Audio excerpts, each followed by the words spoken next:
Hello, welcome to today's episode of Creativity Boost podcast. Today, I'm super excited to have on the show an ecosystem innovator who goes by the name Dan McClure. I'm going to give him the opportunity to introduce himself, but just before I do that, we are going to be talking about how to boost your creativity, how to do bigger things, and how to solve complex problems. Hi, Dan. I'm super excited to have you on. How are you doing? I'm doing really, really well. Excited about the subject, too. Wow, same here. And there's no better person to bring on to demystify the mysteries behind this subject than an ecosystem innovator like you. Do you want to tell us a bit more about yourself? I believe for some of those listeners out there, it may come off as a new concept or a new description to call someone an ecosystem innovator. So, do you want to steal this opportunity and just tell us a bit about yourself and how you came about this coinage and this personality of yours? Yeah, well, the truth of the matter is, I've spent my entire life being attracted to complex, messy problems. The way I describe it is like if I see a burning building, my initial reaction is to run inside. Sort of big, messy things always had a fascination for me, whether that was I was in school working on a project or in, work or in consulting. If you saw a problem that had lots of different pieces to it, I was really interested in seeing how we could re-architect it, reimagine it. And so in a sense, that's what ecosystem innovation is. It's about seeing lots of different pieces and seeing how you bring them together in new ways so that you can really change the game. So it's like you're taking Lego blocks and building something completely new. And I've had the luck of actually doing that as my job for pretty much my entire life. It's a really, really cool job. Wow, that is amazing. And I also know that you're an author of a book titled Do Bigger Things, and we are also going to be talking about that. So do you want to also tell us a bit about that book? You are a co-author of that book. So can you just give us a bit about the background and what the book is about and the inspiration behind it? Yeah, so my co-author with this is Jennifer Wilde, Jenny Wilde, and we're both ecosystem innovators by nature. It's what we've been doing our entire lives. But the truth is, we didn't really have an instruction manual for it. It was sort of like we'd walk out the front door in the morning and just by nature be doing that kind of work. And we were in widely different fields. But what united us in the things that we were interested in was how do you make complexity? How do you make complex problems and complex solutions something that people can get their arms around and actually make that work to their advantage? And we found there really wasn't a good, clear explanation of the nature of this challenge and then what you do about it. And so really we wrote the book to give ourselves an instruction book on how to do the kinds of things that we were passionate about and that we've been drawn to our entire lives. Wow, that's amazing. And now that you brought that up, in my own journey, being a creativity coach and enthusiast on the field of creativity, I have come to discover that there's not much seasoned information out there on the subject of creativity. A lot of people don't really know what it is. There's either half-baked information out there or fully baked ignorance out there on the subject. So that that inspired me to really commit my life and commit my work into the subject of creativity. And as the more I did that, the more I saw relevance in exploring the body of knowledge around creativity. And I know that in the next 5 to 10 years, as the world evolves, as the world develops, more and more interest will be developed around this subject, and people are going to come looking for information. And by then you and I would have enough treasure chests to supply the world and guide them adequately. Having said that, one question that I've seen around the ecosystem of creativity is, what is creativity? And as simple as it is, there's not much information that truly tells us what creativity is. So do you want to take a stab at that question? Yeah, I do, but I'm going to take it by going all the way to Cleveland before coming back to LA. Take it on, take it on. So what I found with innovation, another one of those subjects where there's lots of varying levels of rigor and thought, was that there were actually three different schools of thought on what innovation was. And when we started distilling those, we found that they were very different from each other. And so there was innovators who worked in very strict and rigorous environments. They're building a bridge.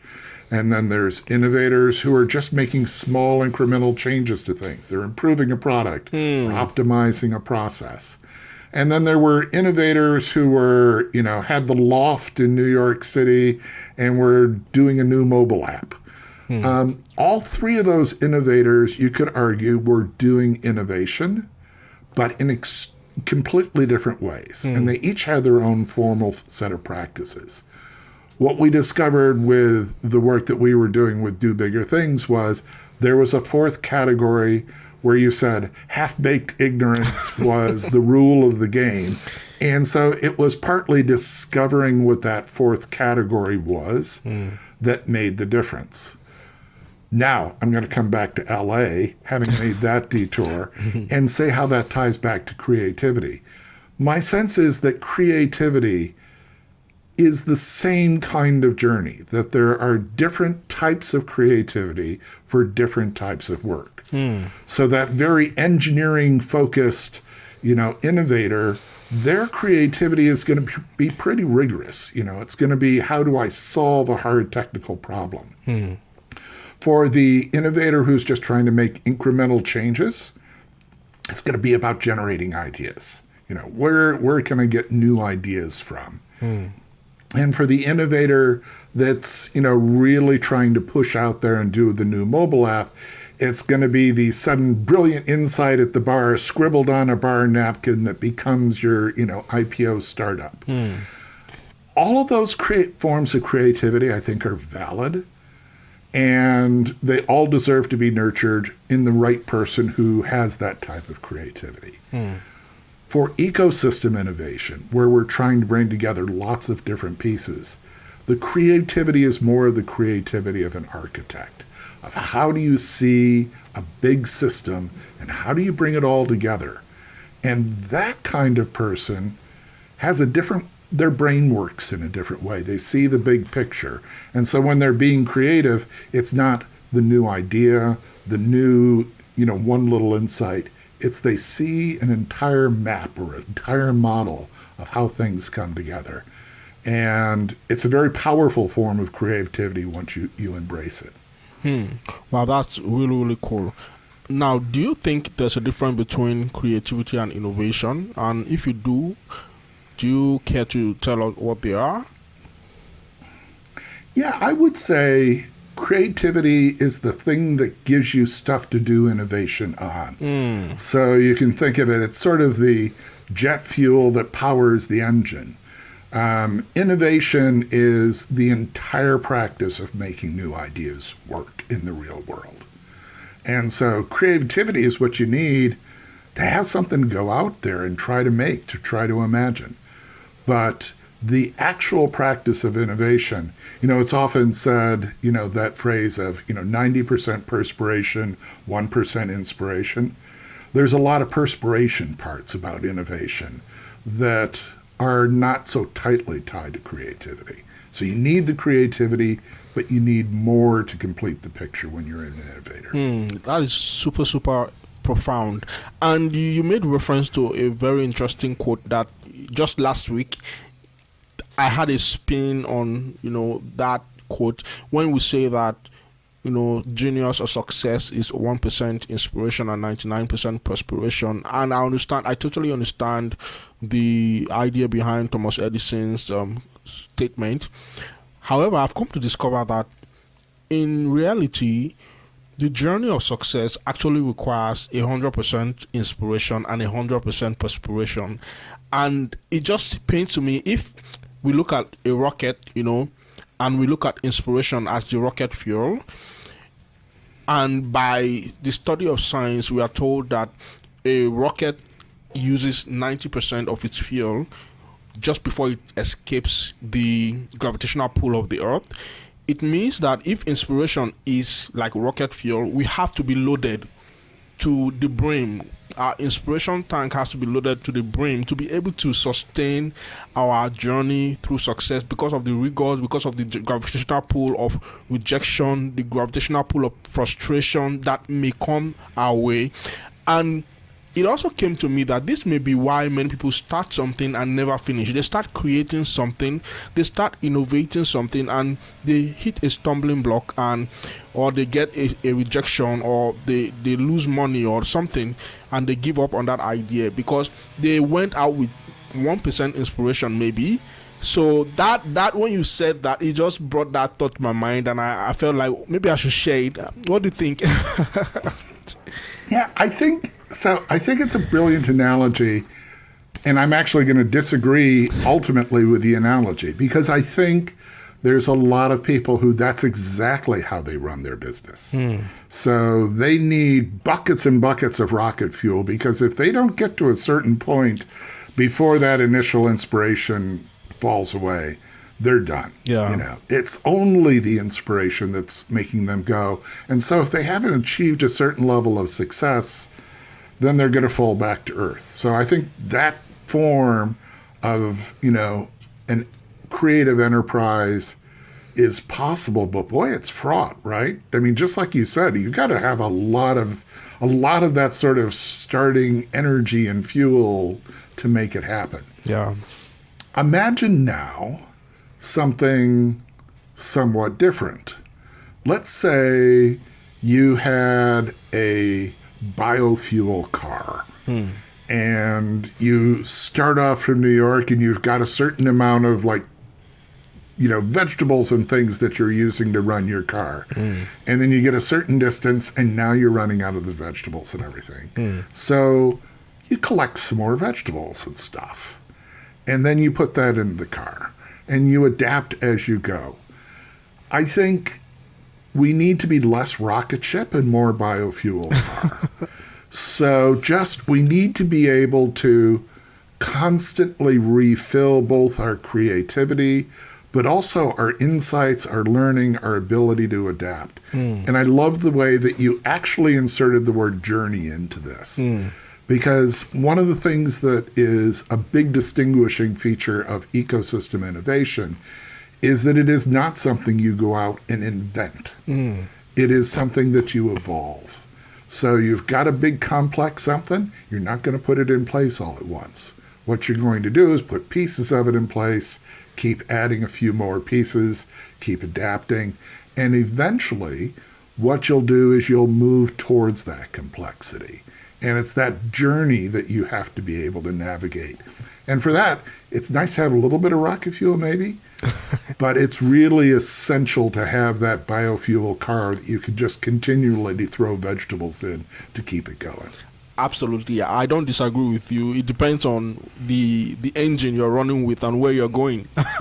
So that brings us to another question that I would like you to really talk about the concept of complex problem solving. As a matter of fact, one of the top 3 skills, according to the World Economic Forum, that will be sought for in the next 10, 20 years, and even now, is the skill of critical thinking and complex problem solving, and then creativity, and then innovation and whatnot. So, talking about complex problem solving, what do you have to say about that concept? Well, it's funny. I feel like everything keeps going back to these sort of 4 types of innovation. So if you're dealing with an engineering kind of innovation problem, a bridge or something, complex problem solving is about being a really great engineer, right? Like figuring out how to make all the different stresses and strengths and everything work and solving that complex problem. Yeah. That's a technical mastery thing. Yeah. For somebody who's doing, small incremental improvements things, complex problem solving might be bouncing around the whole, production line or whatever. And likewise, someone who's making a new mobile app has complex problem solving around, how do I do the marketing? How do I get the next release out? What's my roadmap? All of those are what I'm going to call simple complex problem solving because they have relatively clear definitions and relatively clear solutions. And so, being a good complex problem solver will allow you to be more successful in each of those three fields. Now let's imagine, instead of trying to do a mobile app, we're going to try to create an entire ecosystem of things that fit together. So let's use an example like recycling. So you could have a mobile app that allows you to, identify when your recycling pickup or something is. But that's not going to make a recycling program work. For a recycling program to work, you need the ability to collect. You need the ability to process. You need the ability to transform something into something that is valuable in the marketplace. You need a revenue source. You need ways of managing and providing value to everybody along that chain. That's an assembling a whole bunch of complex things. And here, the complex problem you need to solve is messy and real life. And so it's, how do I give everybody a pony? How do I make sure that all the parts are in place? How do I make sure that I'll have a sustainable operation over time? And this is system complexity. And that kind of complex problem solving honestly hasn't had as much place in the world up until now.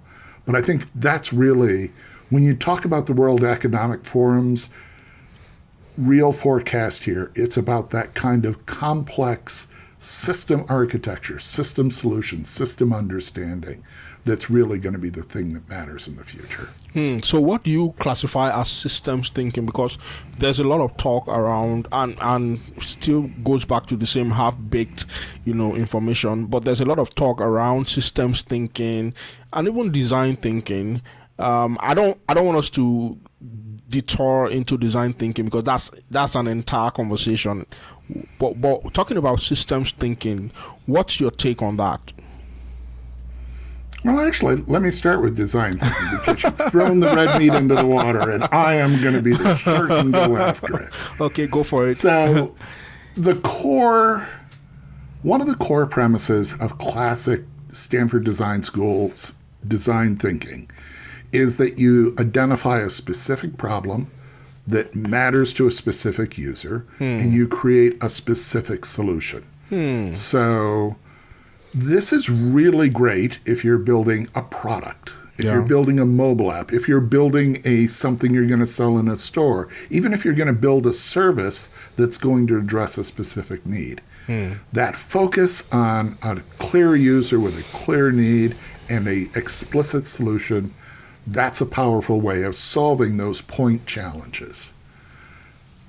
The work of an ecosystem innovator is to almost reject that approach. And instead, what we say is the thing that creates both challenges and opportunities is a combination of people, organizations, resources, and all the ways that they work together. So a city is an ecosystem. A business is an ecosystem. A recycling program is an ecosystem. And they bring people, technology, organizations, and resources all together, almost like they're Lego blocks fitting together. Now, you mentioned, so what's systems thinking? Well, that's a really good question because people have been all over the map on that.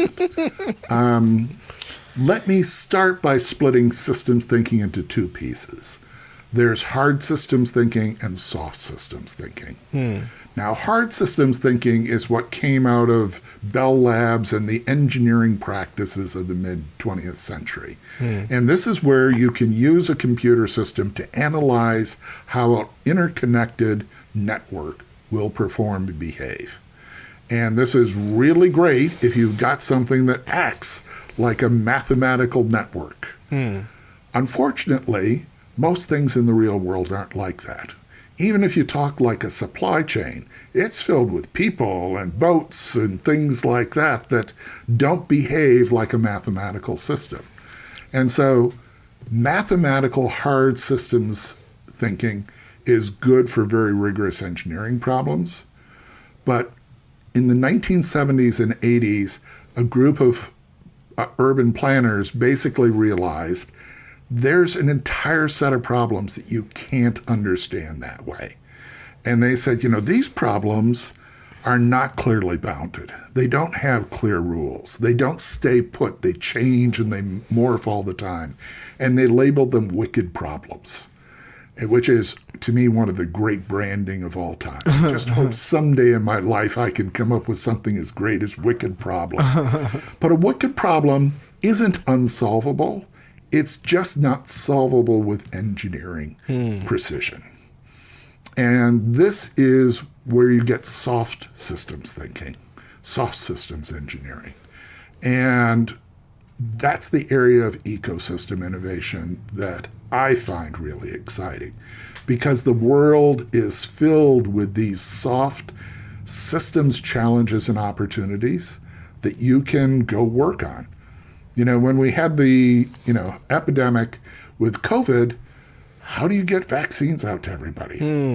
Well, that's not an engineering problem. That's a soft systems problem. That's a messy problem with people and organizations and resource and technology all needing to fit together. And so you can be an innovator who does that kind of stuff. Okay. Now, when you were speaking, another question popped up in my mind, and that question is, how do you solve the problems that comes with solving problems? Because every solution brings new problem to be solved. Every problem is a mother of new problems that gets born when a solution to the mother problem gets solved.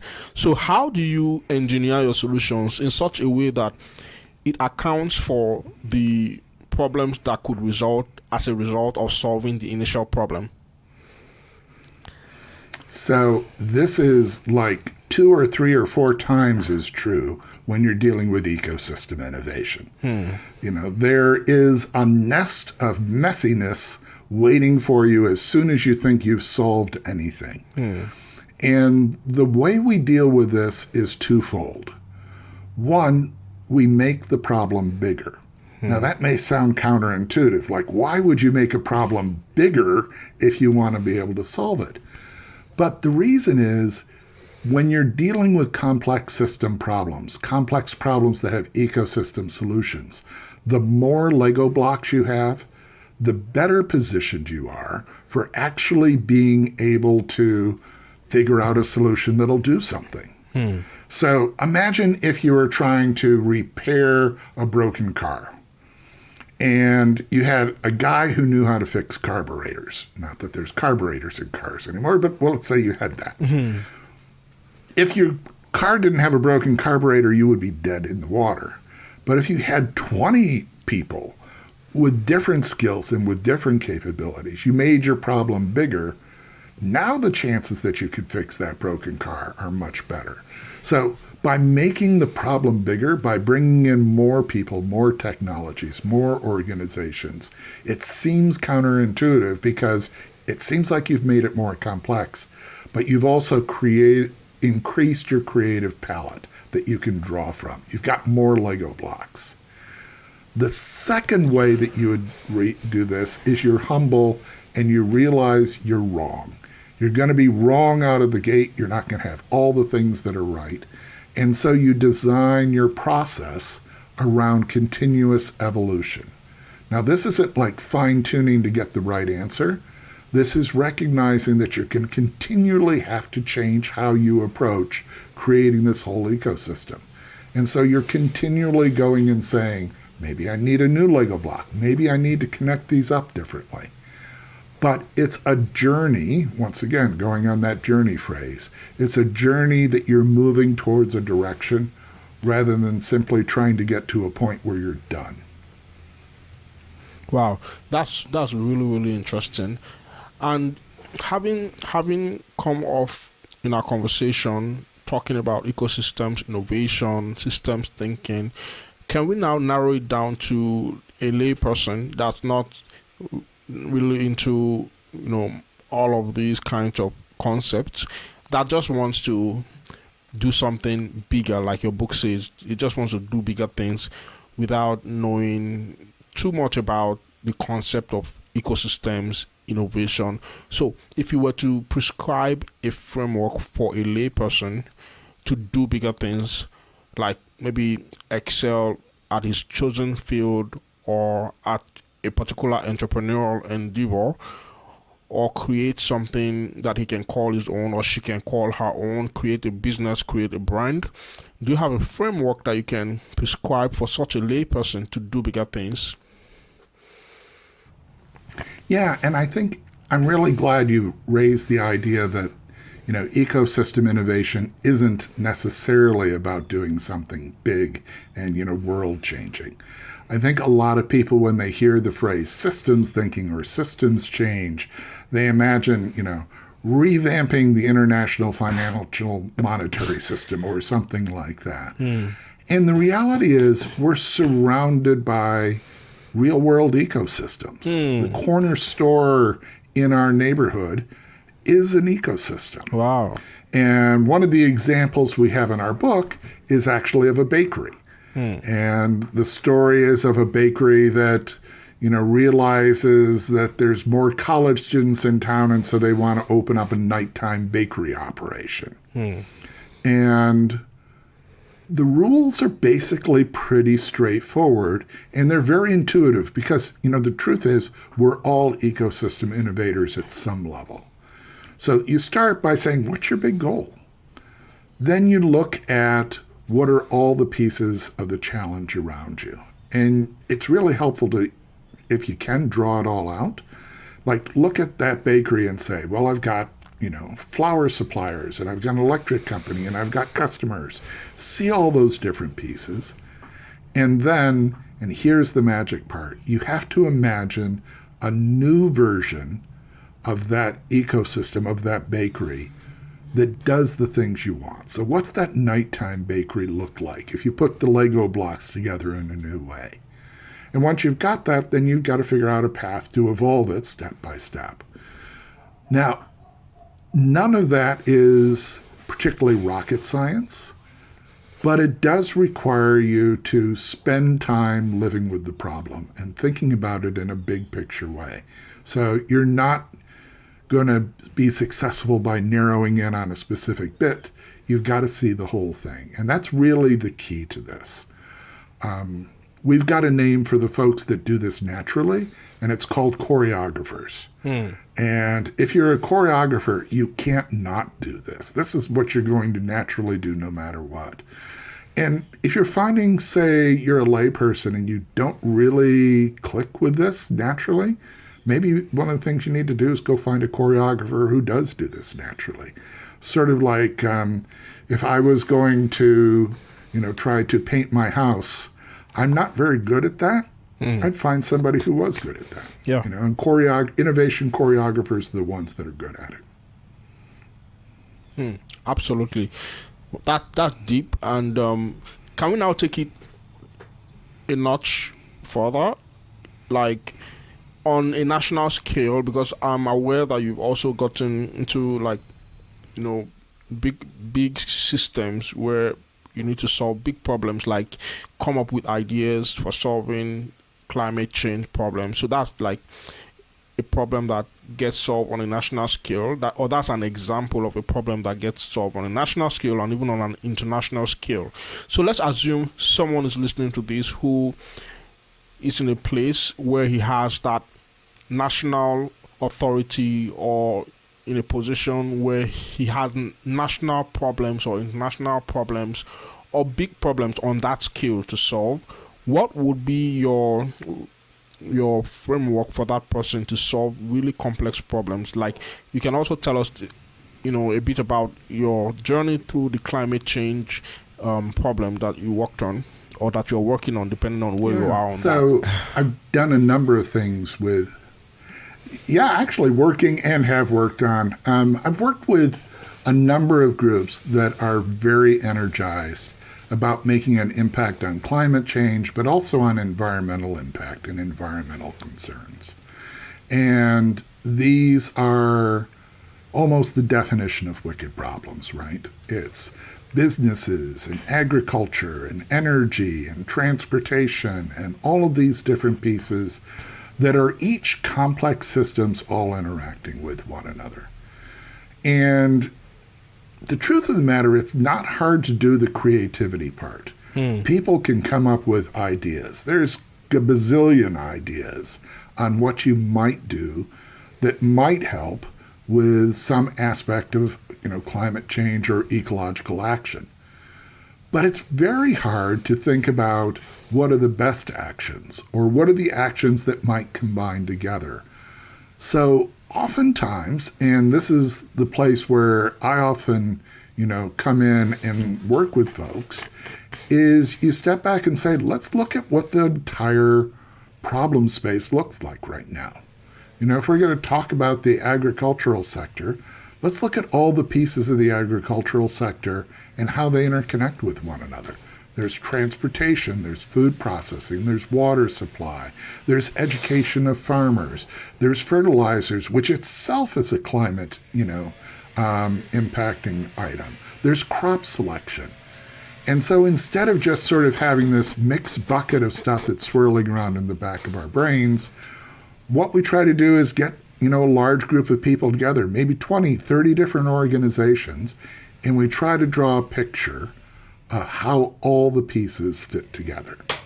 And that picture is an amazingly powerful tool because now you have a way of seeing the complexity. And when you start suggesting ideas, the ideas aren't just hanging off in isolation. You can map them onto what this big picture view of the challenge looks like. And you start getting collaboration. You start seeing synergies. You also start seeing the places that might have been dead ends. So, creating the starting point of a big picture view of a challenge, particularly a complex, messy challenge, that's collaboratively developed is a great way to really, get a step change in the way the conversation is going around a complex problem like this. All right. So where would you say innovative ideas come from? Like if I want to embark on an innovation journey, where should I look to for that spark of innovative ideas?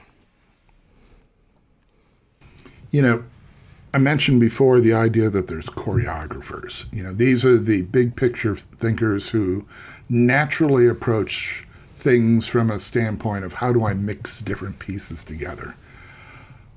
One of the attributes of a choreographer, and this is one of those things that, if I'm trying to figure out, is Bob over there a choreographer, is asking, what's their resume look like? What's their education? What are their interests? And what we find is they're very much generalists. So they typically have learning interests, insights coming from vastly different fields. One of the best choreographers I ever knew was, schooled in classical Greek studies. Another was an archaeologist.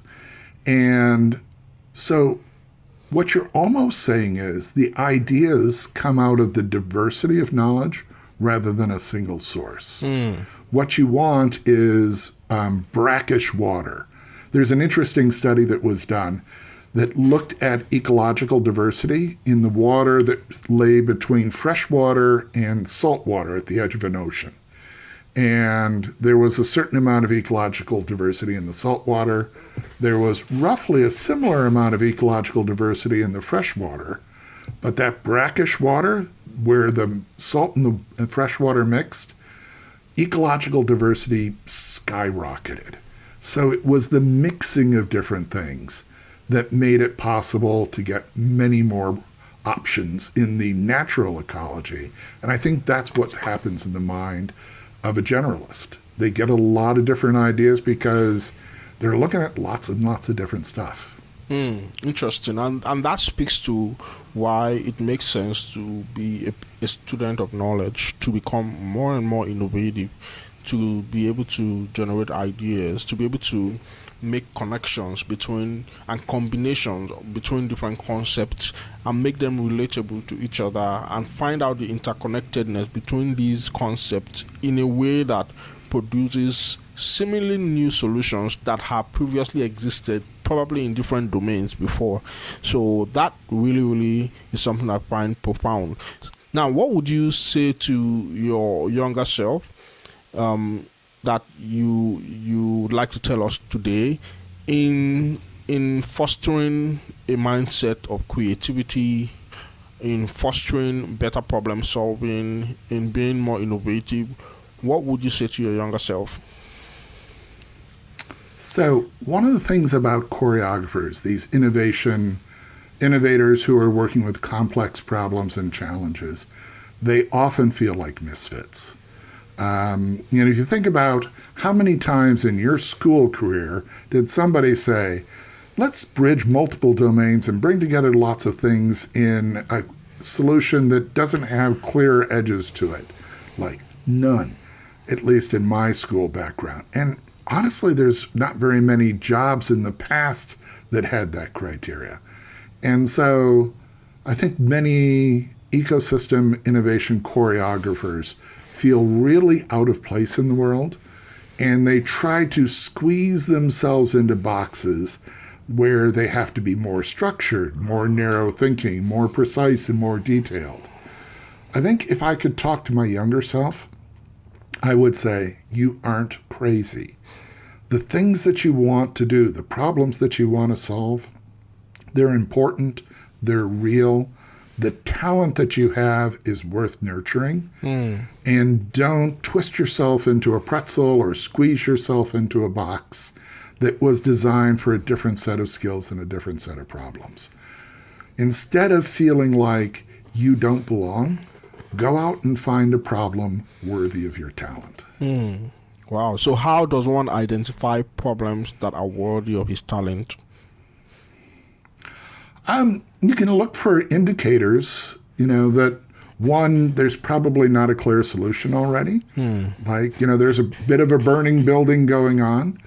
They have lots of different pieces to them. They're part of a fast-moving, cutting-edge wave going through an industry or a challenge space. They're basically the stuff where there's messiness. And conversely, if there's a problem where there's a good, well-defined best practice, if there's a problem where there is a clear expectation of exactly how you're solving it and they just want you to execute, those aren't the problems that you want. Okay, that's an interesting perspective. So I'd like you to give us like some parting words as we bring our conversation to a close. I believe you released lots of valuable nuggets and information that would keep the listener, thinking and meditating for weeks to come. So would you like to give us some concluding thoughts as we bring our discussion to a close? Yeah, and I think it kind of spins off of what we were just talking about. The world today has more complex, messy, multi-part problems than ever before. They're more urgent than they ever have before. But we also have an untold wealth of new Lego blocks that we can tap into. And so we have this sort of paradox of the problems are harder, more complex, and more urgent than ever, but also our creative ability, our ability to build complex solutions that can rise to those challenges is also unprecedented. We need people, innovation choreographers, to take on these challenges. And that's the thing that we need to be doing with our talents. If you're a big picture thinker, if you are a natural generalist, if you cross boundaries by nature and are a bit of a rebel and a powerful storyteller, you need to be using those skills to go out and rescue the world and create the new future. It's a really exciting time, but boy, we need to rise to the challenge. Wow, that's super, super profound. And I just remember that there was one question that I planned to ask about how to boost creativity that I hadn't asked. So maybe now would be a great time to also take a stab at that. What do you have to say about that? Yeah, and I think it follows. Find a good problem. You find yourself a good problem that has lots of issues and challenges and unknowns and dynamic change. You'll probably find yourself being creative in response. All the times that I feel like I've been most creative in my life, it's because I've been in the middle of a great problem, a great, big, messy, important problem. And I'll tell you, it feels great. And so if you want to be creative, go get a problem worthy of creativity. So what if you're a person that doesn't like a particular problem? Because there are people that don't like some given types of problems. Like you mentioned, if you wanted to paint your room, you would get someone to do it for you because you probably don't like doing that kind of task or solving that kind of problem. So what do you have to say about that?